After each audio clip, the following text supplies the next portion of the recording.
সালামু আলাইকুম। কি রাশিকুল ভাই, হ্যাঁ ভাই। আপনি তো বিশাল আকার ভাইরাল ভাই। এই তো ব্যবসা বাণিজ্য কিরকম হয়েছে ভাই আপনার? বেচা কেনা আসলে এবারকার ঈদে বেচা কেনা নাই। তে কেন?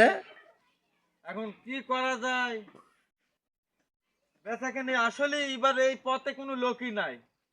তাই তাহলে ওরে পাশে আর একটা ভাইরাল লোকও দেখছে যে আইসি বললো যে দেখছি। বেচা কেনা কেমন হয়েছে? বেচা কেনা এবার মেজাবা নাই বেচা কেনা। বেচা কেনা বারবার ভাবি হয়। এই যে এইসব পানি থাকে নাকি বলো? এইসব পানি থাকে।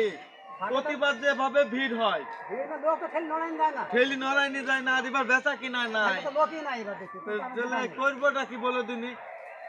লোকজন এই যে মোটর সাইকেলের ঠেলায় চলা যাইত না। এখন হয়তো অভাব মানুষের অভাব না, তেল পাওয়া যাচ্ছে না শোনা। এই যে গাড়ি ঘোড়া মোটর ছেলে যে চড়বে, 250 টাকা লিটার কে চুরি করে 300 টাকা লিটার বেচতে 130 টাকা লিটার ছিল। সব তেল ভিতরে লোড করতে বলতে 250 টাকা লিটার হলে দেবো, নাহলে দেবো না।